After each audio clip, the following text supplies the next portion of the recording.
Oi, boa tarde. Sérgio Bersemann, nosso amigo, pessoa importante na cidade, está com vários compromissos hoje, teve a delicadeza de fazer essa conferência aqui comigo, que a gente está gravando para mostrar para vocês aqui no Safety 2009. Sérgio. Bom, em primeiro lugar, muito obrigado pelo convite. Vou tentar comparecer, porque esse dia, essa sexta-feira, é o lançamento da Política Municipal de Mudança Climática. E eu trabalhei o ano inteiro nisso, mas agradeço muito a oportunidade, parabenizo, estava vendo o programa, maravilhoso encontro. O tema mudança climática tem uma relação muito grande com os vários outros que são tratados, porque, em essência, nós estamos falando de algo para o que o cérebro humano não é especialmente dotado, que é análise de risco, capacidade de avaliar probabilidades e reagir de acordo com um cálculo racional frente a essas probabilidades. O cérebro não é, nosso cérebro tem capacidade de usar a probabilidade, no senso comum, mas ele não é especialmente dotado para isso. E a humanidade, enquanto civilização, jamais esteve frente a um desafio como esse, no qual ela tem o conhecimento, há muito tempo, de que há uma realidade pela frente que tem que ser evitada, porque tem impactos muito consideráveis na vida humana, e principalmente das populações mais pobres, mas tem que tomar ações num tempo muito anterior, coisa que nunca fizemos antes e pela primeira vez estamos desafiados a fazer. A agenda desse século, a agenda do século XXI, é basicamente essa, a agenda da sustentabilidade. O próprio nome, sustentabilidade, já deixa claro que estamos falando de um problema relacionado ao tempo. Como isso começou? Bom, em primeiro lugar, vamos deixar bem claro quem é que está sob risco, porque é preciso enterrar no século XX um pensamento equivocado, decorrente de uma ingenuidade humana, de uma onipotência infantil, basicamente ridícula, de quem ouviu que somos a imagem e semelhança de Deus e entendeu equivocadamente que somos deuses.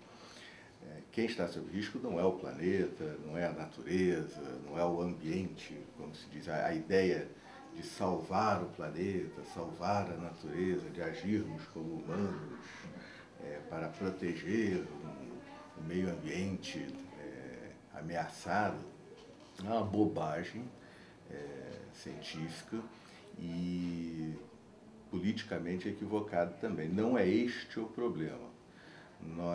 A ilusão de que a gente possa fazer mal à natureza do planeta decorre de omitirmos uma das dimensões da realidade, que é o tempo, o nosso pensamento. O tempo do planeta é o tempo longo, o tempo profundo, como dizem os geólogos.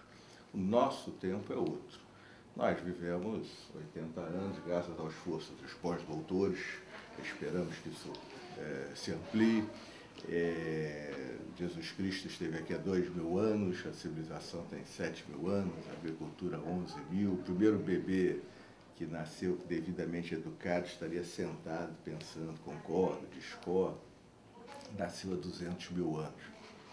Paleontólogos diriam 250.000, biólogos moleculares 150.000, vamos ficar com 200.000 anos para o Homo sapiens.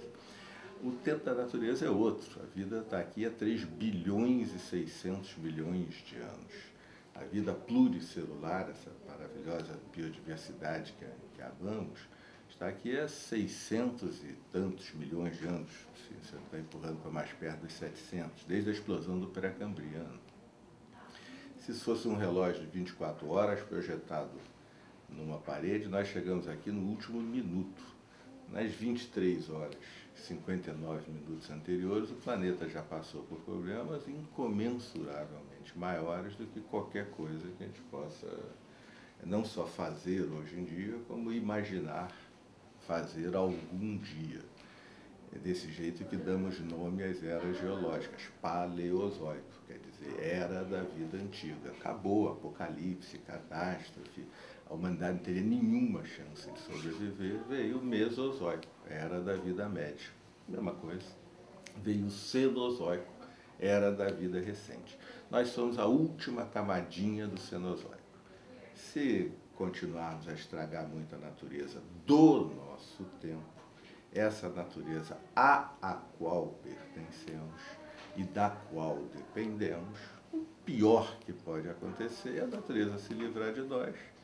E o que o registro fóssil diz, o que a ciência diz, é que de 5 milhões a 10 milhões de anos depois, a biodiversidade está inteiramente reconstituída, diferente, mais biodiversa ainda, porque há mais designs de ponto de partida, e só que sem nós.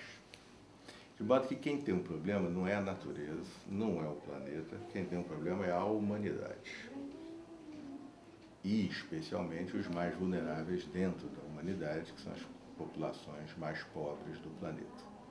Essa história começa, basicamente, com a Revolução Industrial.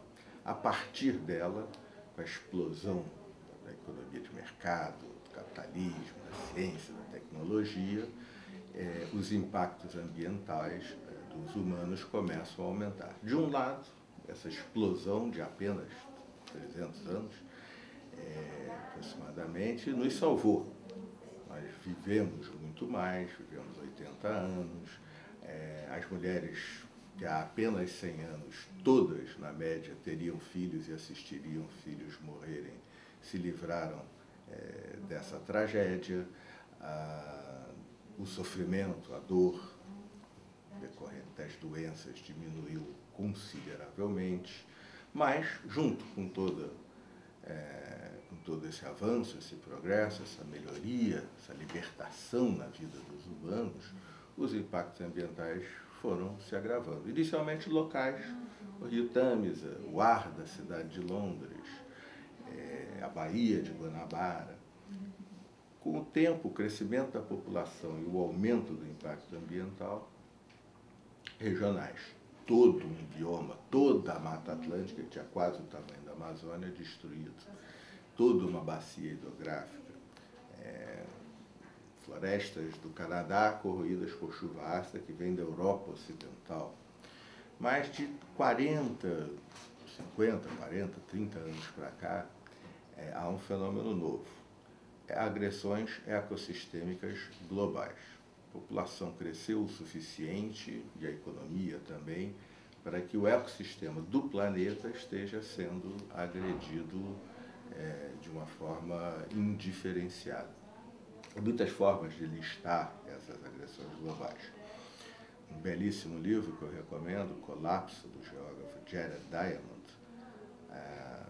ele lista no último capítulo 21.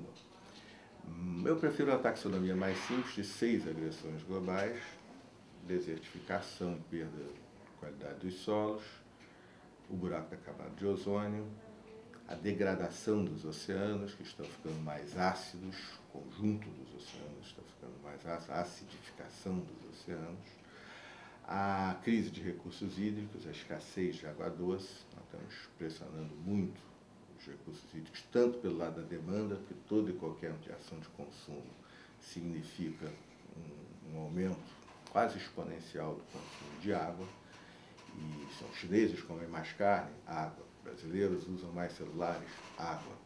E pelo lado da oferta, porque com o aquecimento global as chuvas não caem nos mesmos lugares, as geleiras derretem, elas abastecem um enorme percentual da população urbana do planeta. E então há menos oferta de água, há mais demanda. Finalmente, a quinta agressão global, que é a crise de biodiversidade, a extinção das espécies, especialmente relevante, não por uma preocupação ética, também meritória. Eu amo os pássaros, sou observador de pássaros, eu trabalho com WWF e o mico-leão dourado em Silva Jardim, porque amo esta natureza da qual fazemos parte e quero que o meu filho, o filho dos meus filhos, possam conhecer a mesma natureza que meu avô, que o avô do que o meu avô, do que Cristo, do que Abraão. mas essa é uma consideração cultural humana. O problema objetivo é que nós não conhecemos nada sobre a vida, exceto desde Darwin, de que nós somos parte da teia da vida, de que em cada um de nós há 30 trilhões de bactérias e que, como a medicina e a ciência mais recente têm trabalhado, de quais são essas bactérias depende boa parte da saúde desse ecossistema que eu sou. E nós estamos extinguindo espécies em velocidade de grande extinção. Não sabemos sequer quantas espécies existem. Biólogos falariam entre 1,5 milhão catalogado e vão dizer que existem de 3 milhões de espécies a 100 milhões de espécies. Portanto, não sabemos, não temos a mínima ideia, como estatística eu garanto, sobre quantas espécies existem. Imagina quanto conhecimento temos sobre como essas espécies se relacionam. Basicamente, somos ignorantes, nunca demos valor a esse conhecimento tão vital. Mas sabemos, isso é pura ciência, que estamos extinguindo espécies em velocidade de grande extinção, em velocidade similar à da extinção do final do Cretáceo, por exemplo, quando os dinossauros foram extintos. Em que momento isso provocaria problemas maiores no tecido da vida? Não sabemos. A notícia pode ser boa, a notícia pode ser ruim.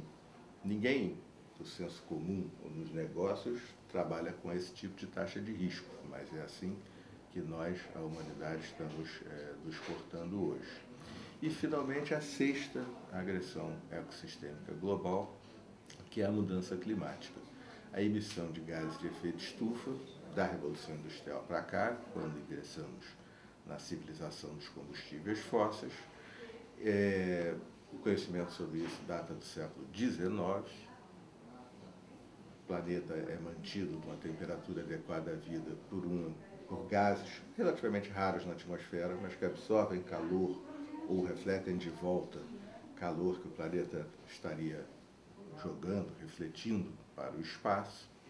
Isso permitiu a vida como ela existe, mas na medida em que, com carvão, petróleo, gás natural, nós estamos aumentando consideravelmente a quantidade de dióxido de carbono, um desses gases.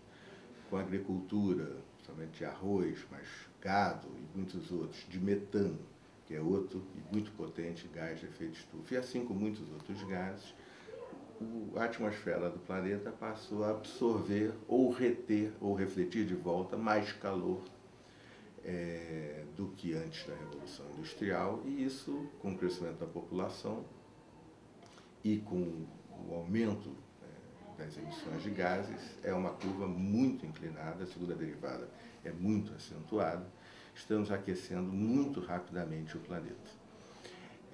Tudo isso seria uma conversa para o século XXI, mas a mudança climática atropelou. Ela é simultaneamente muito grave, muito profunda e muito urgente.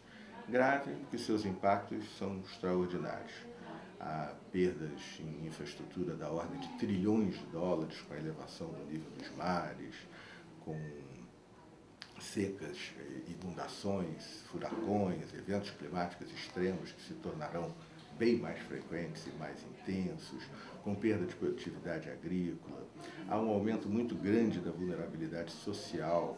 Os migrantes ambientais se contarão às dezenas e dezenas de milhões.